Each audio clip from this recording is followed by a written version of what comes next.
Hi, welcome to the Birds of Niagara 2021 virtual festival. Tonight we're going to be talking about the Niagara River Corridor globally significant important bird area and the Ramsar wetland of international importance. And I'm Burney, and this is Jajean Burney, and we'll be giving you two different presentations. How you doing, Jean? I'm good. How are you? I'm doing good. So, I would like to introduce my dad, Jay Burney, to give the first presentation, which is about the important bird area. Jay helped set up the IBA in the 1990s and has been working on conservation in the Niagara River ever since. So let me just turn it over to you. Thank you, Jean. Well, yeah, so I am Jay Burney, and this is about the Niagara River Corridor, globally significant important bird area. And we're going to talk about conservation planning because we need to protect our world-class birds because we have world-class biodiversity, birds, and all sorts of other stuff here. So let's figure out what it is we have and what we can do with it. I work with Pollinator Conservation Association, which is a not-for-profit. We're a Great Lakes active group. We do education, we do site building, site maintenance, we do advocacy, we do consulting. And I also work with citizen science and students. I do advocacy. This is saving part of Buffalo's Outer Harbor, which we've had a pretty active campaign to keep green as opposed to being developed. There's another University of Buffalo group we worked with this summer doing monarch butterfly conservation, tagging actually. Same in that picture. I address large groups sometimes. This is a group talking about the Outer Harbor. We have a pretty big campaign there, and I'm one of the founders of this event. And this is a photograph from last year. So let's talk about this Niagara River Corridor, globally significant, important bird area. What is an IBA? Basically, it's a place of significance for the conservation and protection of birds and other biodiversity. A newer name for the IBA is the Important Bird and Biodiversity Area. It's recognized worldwide as a practical tool for conservation. That's what an IBA designation is. And it also identifies distinct areas amenable to practical conservation actions. And it's identified using pretty standardized criteria. Important bird and biodiversity areas, endemic biodiversity areas, key biodiversity areas are concepts that we'll talk about a little bit tonight. The IBA program was started in Europe in 1985 by BirdLife International. It now has a global terrestrial and ocean network, 130 countries, all oceans. In the United States, Audubon in the US got involved as the partner for BirdLife International in about 1995. And in Canada, Birds Canada. And so even this IBA, which is an international IBA, this globally significant Niagara River Corridor, is managed. Ultimately, the project was managed by Audubon in the US and Birds Canada in Canada. General IBA criteria involves things like, does it contain or host or support globally threatened species? Does it have restricted range species? Does it have biome restricted species? Does it have large congregations? Well, Niagara River Corridor does have many of those criteria. One of the things that's important up here on the top of right of the screen, it's the red list. And when they talk about globally threatened species, they refer to something that's called the red list. It's an international union for the conservation of nature, red list of threatened species. And it's not just birds, it's all species. Back in 1995, a friend of mine who was working on the IBA with us wrote, in order to implement broad-scale national and bioregional and bird conservation plans, sites must be identified across the landscape at which relevant actions can be undertaken. These actions include site assessment, land acquisition, restoration, habitat management, resource monitoring, education, and outreach. And that was Jeff Wells' U.S. Forest Service report talking about the Important Bird Areas Program in the United States. Building a network of conservation sites. So it's important to note that some of these criteria were some of the building blocks about why we do IBAs. Site assessment, land acquisition, restoration, habitat management, resource monitoring, education, and outreach. That's one of the reasons we have IBAs, to use as tools to build those conservation concepts. The Niagara River globally significant important bird area. It was designated in 1996 by a consortium of Canada and US partners, including not-for-profits and government agencies. This map on the left shows narrowly the Niagara River corridor. There's different ways of interpreting what the Niagara River globally significant IBA is. This is one map. This is used by Audubon. We're an A1 globally threatened species here. That's one of the primary designations that we have. The river strait, it's actually a strait, goes from Lake Erie to Lake Ontario. It's approximately 32 miles or 60 kilometers. It's bisected in the middle by the Niagara Escarpment, which gives us Niagara Falls. We'll talk a little bit about the Niagara Escarpment in a few minutes. There's other globally significant IBAs that we can be equated to: Yellowstone, Everglades, Galapagos. These are places like us. These have the same designations. I also want to note that there's other kinds of IBAs, not necessarily globally significant. Right in this area, in the Buffalo River in the Outer Harbor, is Tiff Nature Reserve. That is a local IBA, and that's the little green spot in the map. The Niagara River Corridor globally significant IBA was the first internationally recognized IBA, and that means that we worked on it with teams from Canada and the US. And it wasn't just the US doing it, it wasn't just Canada doing it, it wasn't just one country, it was international. And that was pretty interesting and important. A lot of great birds on this river.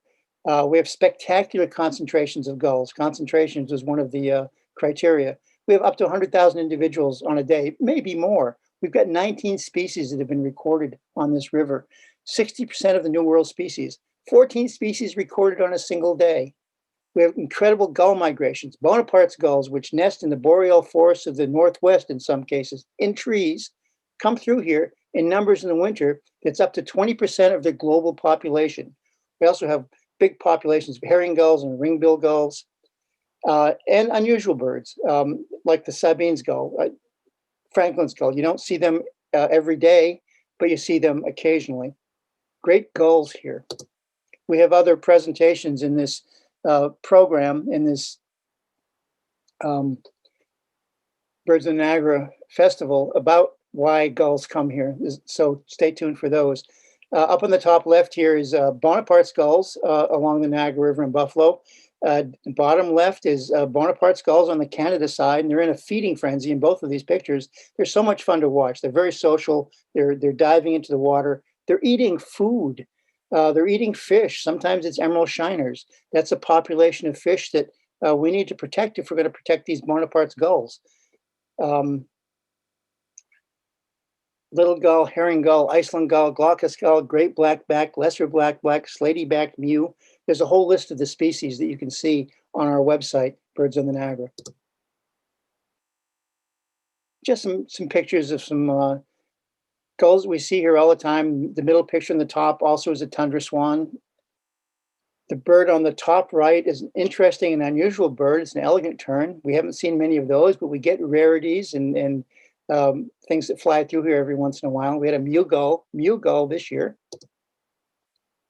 Lots of waterfowl, incredible concentrations of waterfowl. One of the reasons is that the Niagara River is a fast-flowing river. I mean, it's Niagara Falls, right? So in the wintertime, it's sometimes the first open water when birds are flying south. And so it's like they're Miami of the north. And Jajean, I'm using your term there. I've heard you use that. So the Niagara River can be like the Miami of the north to a lot of these waterfowl that nest in the Arctic or in that northern regions and come down here to overwinter. They also happen to be getting into breeding plumage in January and February and March. They're doing courtship rituals, and there's a lot of birds on the river, a lot of waterfowl on the river, and they're doing interesting things. Again, they're very vocal, they're courting, they're displaying, they're eating, and they're just so much fun to watch. We've got so many species here.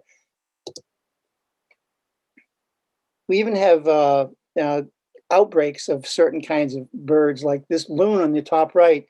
A few years ago, we had about 80 loons and eared grebes that came into the Buffalo Harbor because of, we don't know exactly why. There was a storm, there were habitat conditions, and they were here for almost 2 weeks. And it was very fun to watch. We get unusual things like that happening very often. And these are tundra swans. We have about 300 tundra swans that you can see at one time. I was out 2 days ago, and there's this big flotilla of tundra swans. And they're on the Niagara River now in the wintertime. And you can see by their range map, they're far northern breeding birds up in the Arctic Circle. And they come down, they winter down in this area, and they winter in Yellowstone. They winter here, and you can see them here, and they're vocal, beautiful, elegant, gorgeous, flying, floating birds. Why are they here? Well, like I said a few minutes ago, location, location, location. The habitat here is still pretty good. It's open water. There's food. There's shelter. There's some bays and marshes, and they socialize here. So the birds have a lot of fun here too, besides the fact that they're here because they need to survive. They need what we have here to survive. It's very social situation when you have these hundreds of thousands of gulls and waterfowl in the river, and they're all interacting. Occasionally we have, rare visitors, and this bird on the left is not that rare. We see them every winter. It's a snowy owl. It breeds in the Arctic, comes here in the winter. This is a barn owl, and not a barn owl, I'm sorry. It's a barn swallow. These birds breed here in the summertime, and we have thousands of pairs of barn swallows and other kinds of swallows that breed here in the summer. And what's really interesting about that is that birds connect us. And so this owl goes to the Arctic. These swallows go to the Amazon basin, and they pass through the Niagara River globally significant important bird area. And so they connect us naturally to other parts of the world.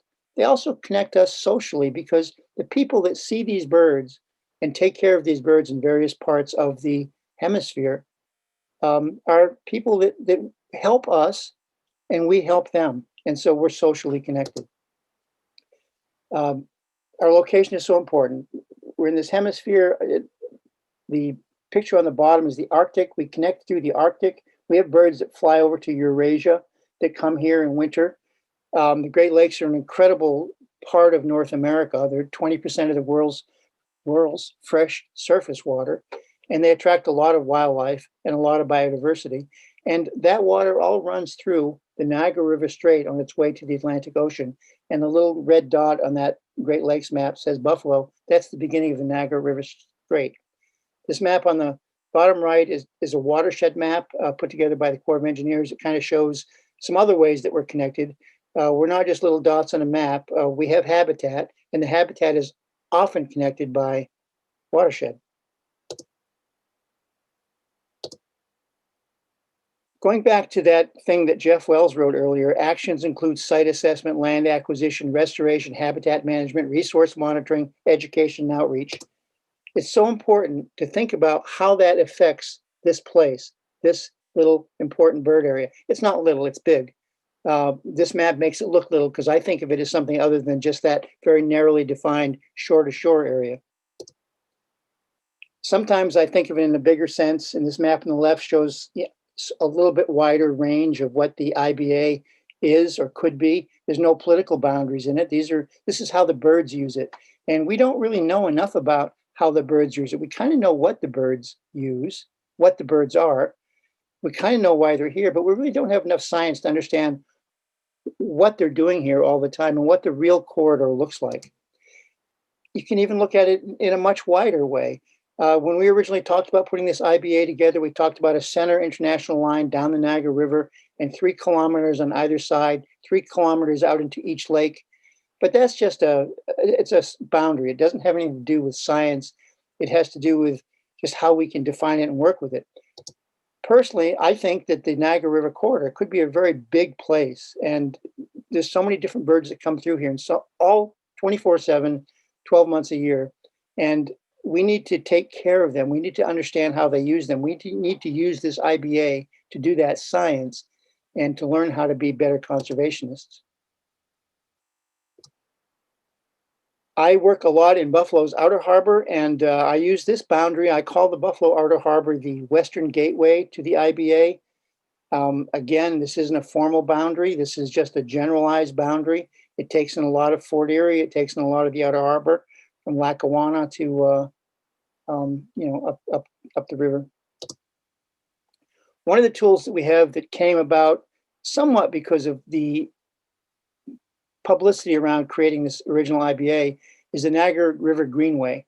Niagara River Greenway is a commission that helps decide what kinds of projects can be done within a certain boundary using money from the New York Power Authority that's called reparations because of damage that was done when they put dams in along the Niagara River, mostly the Robert Moses Dam. So we have money to spend, and we have this tool called the Niagara River Greenway that we can start to build out the things that Jeff Wells was talking about: planning, land acquisition, studies, advocacy, education. This is one of the tools that we have to do it in, the Niagara River Greenway, because they are funded. I mentioned earlier the Niagara River Escarpment. It's important, not the Niagara Escarpment. It's important to note that the Niagara River at Niagara Falls is transected by this escarpment, which goes from near Rochester, New York, all the way to the other side of Lake Michigan. And in Ontario, on the Canada side of the Niagara River, it's known as a biosphere preserve, UNESCO. We don't have that on the US side, but that's a great tool to have over there because it's connected to the river. Wildlife and biodiversity have as much to do with that escarpment as they do with the flow through the river strait. Back to some of the birds that we have here. We support breeding colonies of double-crested cormorants. You can read the list. I don't have to read it to you. A lot of birds that are noted in the IBA designation, these birds, and about 300 other species of birds that aren't noted. But many bird species and many other species of fish and amphibians are in decline, insects. We have incredible biodiversity here. All of these animals are here in abundance. And as we grow for them, as we plant for them, as we plan for them, as we conserve for them, it helps create more biodiversity, and more biodiversity is better than less biodiversity. Biodiversity supports clean air and clean water and human health. And so building on the programs that we have started to bring back this kind of biodiversity is critical to our conservation future. Are there threats? Sure. Many, if not most, bird species are continuing to decline. The natural world, from native insects, native pollinators, native plants, amphibians, fish, they're all in decline. We have reasons like industrial heritage, loss of habitat, fragmentation, hardened shorelines, climate change, ongoing and continued development. I mean, the environmental protection laws locally and nationally and globally are in decline. Can we change all of this? Well, the answer has to be yes. We have to be able to look at this stuff and look at the threats and try to fix it, try to come up with a conservation plan. We can do that. And we can use the Niagara River Greenway as one place to think about building that. And we use the tools like the IBA and the Ramsar, which you're going to be hearing about a little bit more soon. And remember, actions include site assessment, land acquisition, restoration, habitat management, resource monitoring, education, and outreach. And we're doing all of those little bits at a time. We have to do a lot better. This is a great education and outreach program for birds in Niagara. It's one of the reasons we're doing that. We do need a conservation plan, a real definable conservation plan that tells us what we're going to be doing. It maps it out for us. We have a lot of tools besides the Greenway. We have a lot of partners. In this event that you're seeing today, we have all these wonderful partners that are all working towards the same ends, which is conservation. That's my program. I'm just really proud that we have so many partners that are working towards this, and we hope that you'll be a partner also. And pay attention, go to our website. You'll learn more about what we are doing and how we can use your help. So I'm going to now introduce this other guy, Jajean Rose-Burney. He is my son, and it's a real pleasure to be able to introduce him. I've known him for a long time. I've known him his whole life. Others have described him as a very accomplished young man, and I agree, he is. He's got a master's degree in urban planning from the State University of New York in Buffalo. He was in the Peace Corps with his wife Ana in Puebla, Mexico. He was very instrumental there in creating the Vasiquia Ramsar site. So he cut his teeth on Ramsar when he was in the Peace Corps. It was a great project. He was the keynote speaker at last year's Birds in the Niagara. He's a principal author of a book, partner with 4 other principal authors on a book called The Birds of Puebla. Jajean has traveled. He's been to Africa, Central America, Europe, Canada, and the USA. And he's currently working as the deputy director of the Western New York Land Conservancy. And he's the principal driver behind the Niagara River Ramsar Wetland of International Importance designation. He has Canadian counterparts, but he's the guy that really drove the whole project. You can ask anyone that worked on that project. He's currently working right now on special assignment from San Juan, Puerto Rico. And as you can see by this picture on the left, he's been a lifelong birder. He was birding even before this picture when he was a young man of about 14. He's always loved birds. And Jajean, it's your turn. Okay, and so like my dad said, I am in Puerto Rico at the moment, so I'm working at the Land Conservancy, but given the pandemic, we've all been working from home all year, and my wife's family's from Puerto Rico. They had an apartment here that they weren't using, and I figured if I'm just going to be working from a living room, why not do it somewhere sunny and warm during the winter? So that's been fun. Been doing a lot of bird watching down here, even seeing some of the birds that we'll be seeing up in Buffalo along the Niagara River in a couple months come springtime. So this morning I saw a northern parula and a northern water thrush. I even saw a yellow-throated warbler. They're not going to come by the Niagara River. Well, they do sometimes, but so I'm seeing some of those birds that we'll be seeing up there in a few months. I'm already seeing them down here. But tonight, I'm going to be talking about the Niagara River and the Ramsar site designation. And so just starting from the, going backwards, so at the end of 2019, everyone that was involved, is a big group of people, after having worked 6 years, 7 years, we were celebrating at Niagara Falls the designation of the Ramsar site on the Niagara River on the U.S. side. It was a good day. We got out on the river even though it was a little cold. Went on the Maid of the Mist, went kayaking. It felt good to celebrate that designation after 6 years of work. And the team that put that together, that made that possible, it's big, and I'm probably going to not be able to mention everybody. But Greg Stevens from the Niagara River Greenway Commission was the nominator. They nominated the U.S. side of the river. Kim Diana Connolly, a researcher at the University of Buffalo Law School, and many, many students of hers. She's a Ramsar expert, a scholar on Ramsar, happens to be in Buffalo.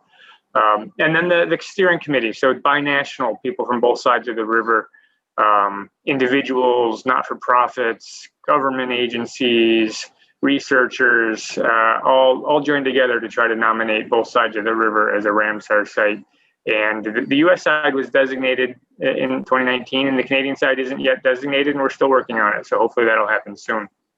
So Ramsar is an international convention that most countries have signed on to. The name is a little weird. It's a convention that was signed in Iran in a city called Ramsar. So Ramsar is not an acronym. It's actually a place in Iran.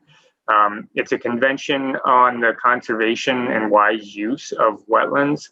And Ramsar defines wetlands pretty broadly, from anything from what you might think of as a wetland like a cattail marsh to a river like the Niagara River, to even beaches and coral reefs, things that you're not going to see in Buffalo too often. But, Ramsar defines a wetland as pretty much any sort of wet water-based habitat. And the whole point of Ramsar is to try to get people, try to get communities, try to get countries to conserve their wetlands, recognize that they're important, and then conserve them. And so the nomination process in the U.S., just to give you a little bit of a sort of technical how it works. So there's 9 criteria, a Ramsar site, 9 Ramsar criteria to be designated. You only need to meet one of the criteria, but the more the better. And I'll go through the criteria in a little bit about how the Niagara River meets those criteria. You have to get an endorsement from all of the landowners. So even in the U.S., what we had to do is figure out, well, who owns the river? We wanted to include the parks and the nature preserves along the edges.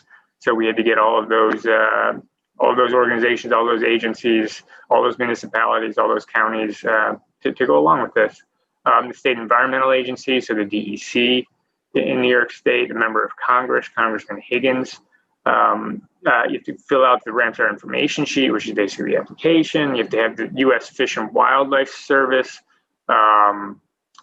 Basically, they review and approve it. So Ramsar sites it's an international convention, but each country has its own approval mechanism. And in the U.S., it's the U.S. Fish and Wildlife Service that makes the approvals. And so what does Ramsar do? It's a recognition of wetlands of global importance. What it doesn't do is it doesn't come with any new regulations in the U.S. It doesn't create any new restrictions for landowners. It doesn't force anyone to do anything on their own land. It's really just about changing the perception of the place, just recognizing it as a place that's important ecologically on the global level. It can increase funding opportunities. When you're writing grants, which I do a lot of, when you're working in a Ramsar site, your projects are just going to be more competitive because you're working in a place that is just globally important. It can increase tourism. A lot of people, especially international tourists, actually travel to Ramsar sites because they're Ramsar sites, because that means they know they'll find things there that are interesting: birds, fish, nature. And then it promotes the wise use of the wetlands. It promotes conservation. It doesn't force anyone to do anything, but simply recognizing a place is important is a good way of giving people a tool to better plan, to better protect what's there. And then it helps with scientific studies. Again, it's bringing in money, changing perceptions, and focusing attention on the resource, on the wetland.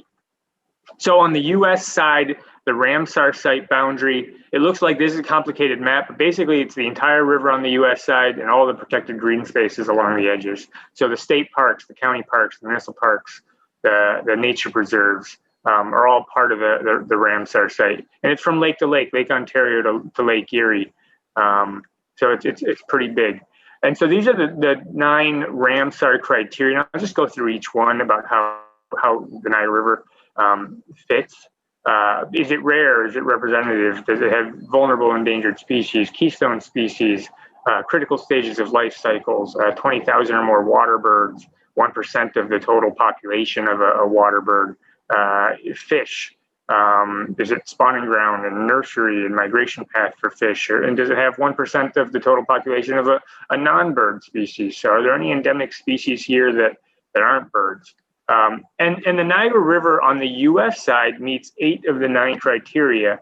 And I'll talk about each one of those. And then I'll talk about, on the Canadian side, it actually meets all 9 criteria. And I think that we can actually meet the 9th criteria on the U.S. side now. And I'll tell you why towards the end of this presentation.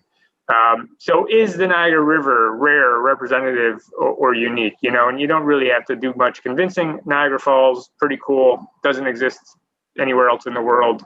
That size of a waterfall on a freshwater strait. So yeah, it's rare, it's representative, it's unique. Vulnerable, endangered species, you can go on a long list. We compiled data from all sorts of other studies to put together a list of plants and animals in the Niagara River corridor. 21 species are listed in CITES, the Convention on the International Trade for Endangered Species. 7 are on the IUCN Red List. 1 species is protected federally in the U.S. 45 are protected in New York State.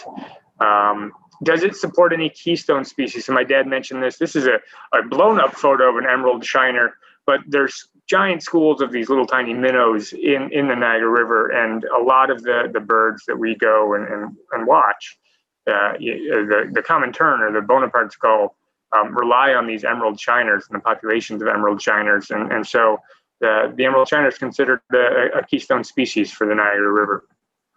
Does it support species at a critical stage in their life cycle? So things like migration or breeding or nesting.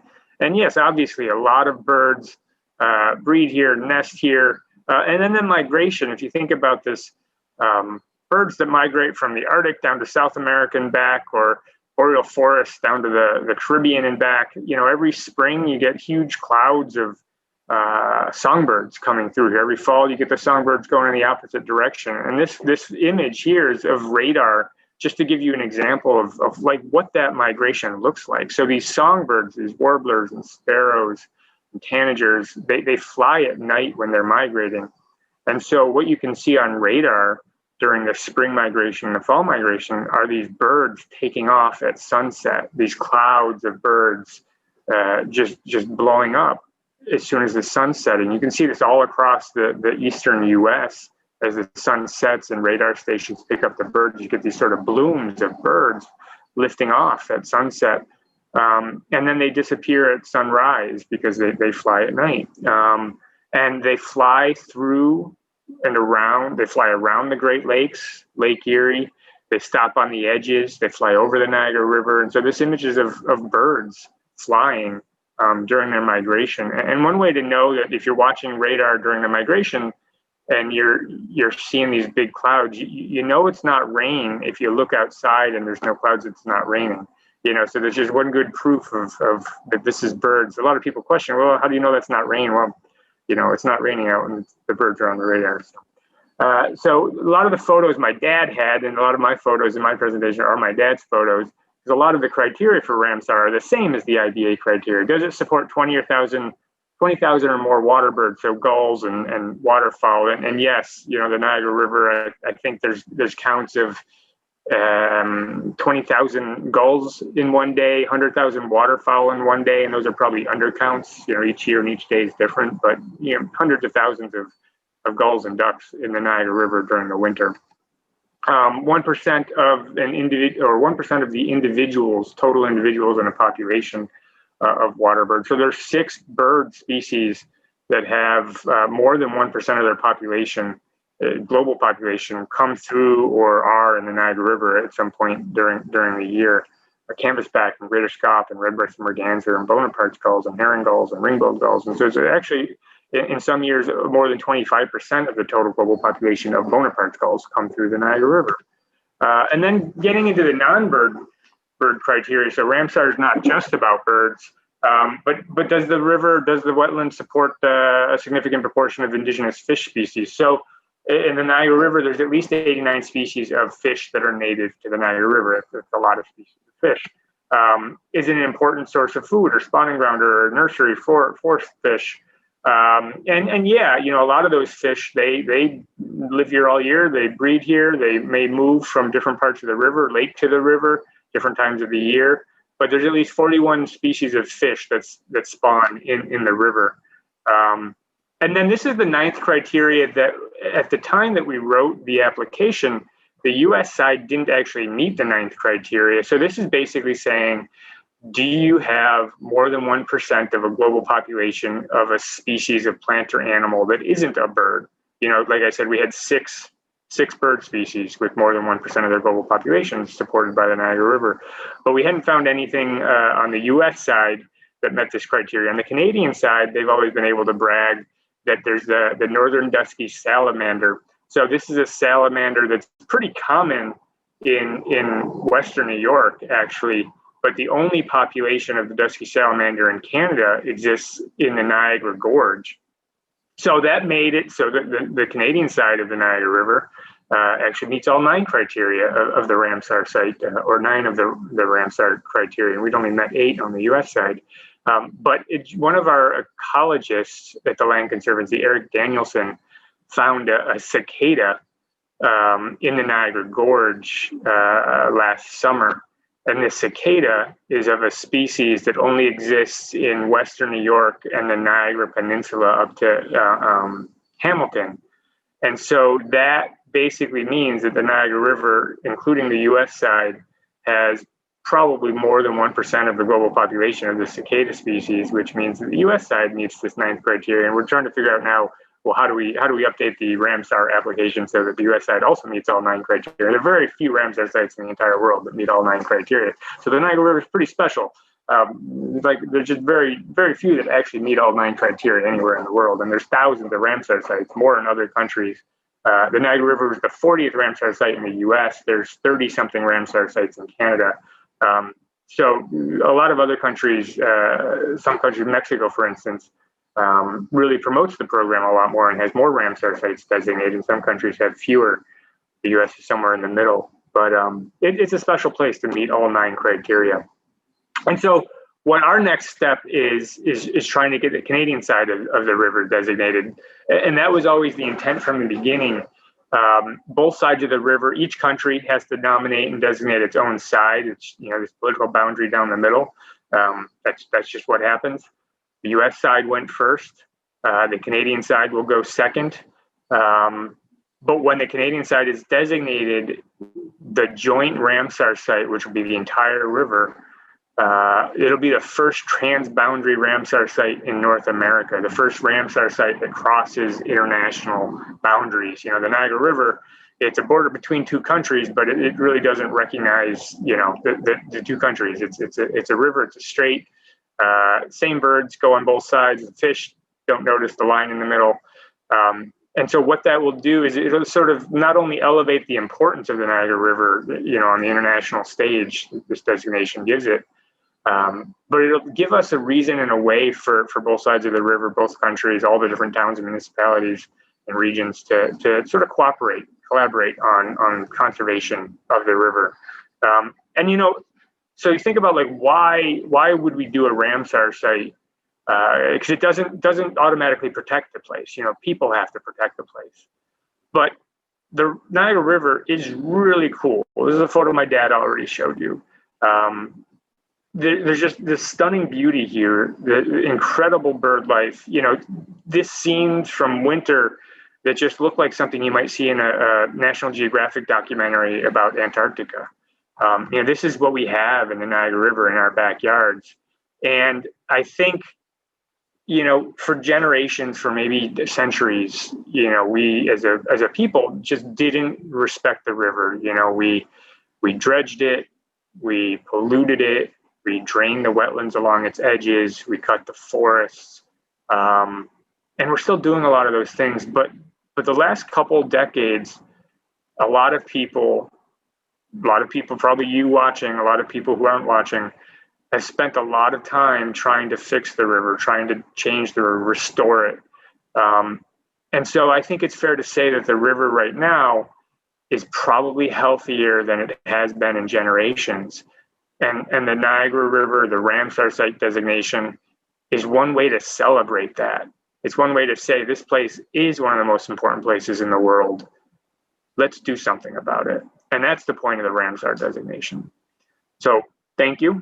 That's what I had. And I think, do we want to talk a little bit about the IBA and the Ramsar site designation? And yeah, I love the images of the radar. That's such a tangible scientific way of seeing, where birds are going. Of course, we don't know which birds they are, but it's a start, right?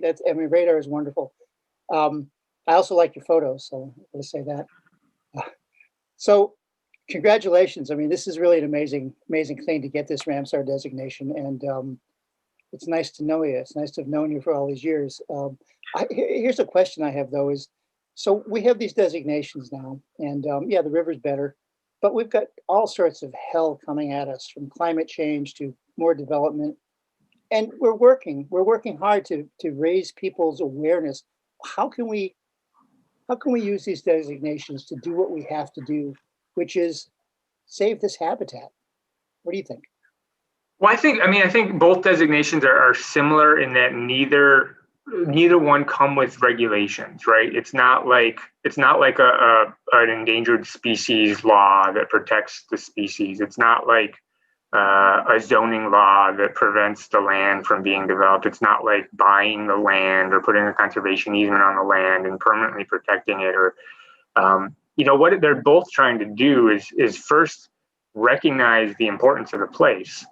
And they do that with data, species and, the numbers of individuals, and, data that, recognize criteria that are recognized on an international level, that if you meet these thresholds, this is a place that's super special. There just aren't that many places like this in the world that have this many birds, or this many species of birds, or this many endangered birds, or this many birds breeding, or this many fish breeding, or, whatever the criteria is.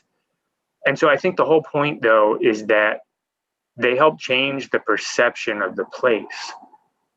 They don't protect it by themselves. We have to. We have to restore it. We have to protect it. We have to fight to save it. But this gives us a tool to say, this isn't just some random place in the world. This isn't some place that we can destroy and it won't matter. This is one of the most important places in the entire world. You should know that. We should protect it. And if you're going to destroy it, know that you're destroying one of the most important places in the world. So try not to.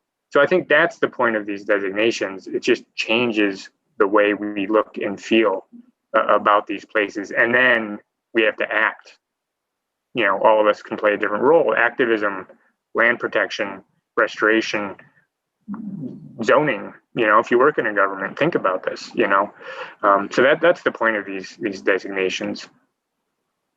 So, you know, we do live in a pretty remarkable place, the Niagara River corridor, both sides of the border, so much incredible historic biodiversity. I mean, the earliest explorers, the native people who lived here, celebrated the biodiversity that is here, world class, and we're recognizing it now with these things. But here's something else to think about. Some IBAs, and now some of these become a little obsolete, but some IBAs come with laws. And that's because a municipality or a region has adopted some conservation conscience about what they can do and what they can't do around an IBA. I think one of the things that we should be thinking about as we get these incredibly important world-focused conservation designations is think about how we build our communities, how we develop, how we restore. And our whole program this year, the Birds on Niagara, has a lot of context in terms of bird-safe buildings, bird-safe cities, lights, glass. How do you zone? What kinds of suggestions can you have to develop things? I think if we do a conservation plan, and it's Ramsar and the IBA and who knows what else, Greenway, of course, we can start to think about what's appropriate and what's inappropriate. What is a sustainable development plan? What's a resiliency plan? And if we create a resilient area, whatever you want to describe that as, but I think of social justice, I think of economic justice, and I think of environmental, not so much justice, but integrity, but that's justice. I think we can build a society, build a culture, build a place that we can share that is more protective. And I think that's one of the things that we can use these tools to help build a foundation for. And like I said, we have some other programs during this Birds on the Niagara conference that's going to help contextualize that a little bit more. So. Well, what do you think's next? What do you think should happen next? I think that we're doing a lot of education and advocacy now. We're raising awareness. Just in the last 10 years, there's more birders, there's more people that are posting on social media, talking about the environment. We've certainly had some obstacles to overcome the last couple of years. The political landscape globally and certainly in the US has been difficult to deal with, and it's certainly done some harm to the environment.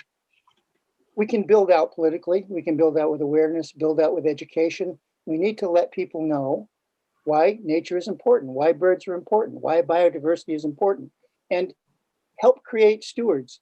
And that involves, you know, children of all ages, politicians, government agencies, like you mentioned. We need to increase awareness of what we could lose, what we have lost, what we are losing. Now, I go back to Rachel Carson, you know, and No Birds Sang, Silent Spring.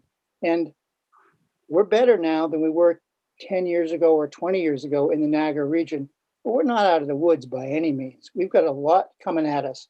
So we just got to keep at it. Be the tip of the spear when we can, lead when you have to, follow when you can. I guess that's my answer. Well, one of the things that I hope happens is, you know, what's so strange about this is when we started this Ramsar, like the IBA, it's both sides of the river, you know, binational. The Ramsar designation, that's the intent as well, is to have both sides of the river designated. Both countries have to do it separately just because of the way Ramsar works. And you know, this whole strange thing, you know, with the pandemic is that the point of this Ramsar designation was that we would try to get both sides of the river, transboundary Ramsar site, first in North America. and then jointly, collaborate on conservation and education and tourism. I haven't been able to go to Canada, to the Canadian side of the river in a year, basically. And what I'm hoping, the Canadian side isn't yet designated, but I'm hoping that in the next year or two, the Canadian side gets a designation and we're all able to celebrate together, for the first time in 2 years around this Ramsar site designation for both sides of the river. Ending the pandemic and joining back with these two countries and two people on both sides of the river would be fitting for the whole point of doing this. I've been spending some time in the last weeks waving at my friends in Canada. We're so lucky to be in a culture of international Canada people, US people that can work together, that are friends. We share this resource. We share the love of this resource. And back when we did the IBA, we had international groups that put it together. This was the first time there was an international group, binational group, that helped build an IBA on the planet. And you've done the same thing with Ramsar. And we're lucky. And I really, I think that's a good place to end this discussion tonight, that we have this hope and this opportunity to work together. So thank you, Jajean. This was a wonderful presentation, wonderful lifetime of work you've done. And thanks. Thanks for inviting me, Dad. See y'all. Stay tuned. Look at our other programs, www.birdsontheniagara, February 12th, 13th, and 14th, 2021. Pre-recorded. You can see the programs for several months. Thanks.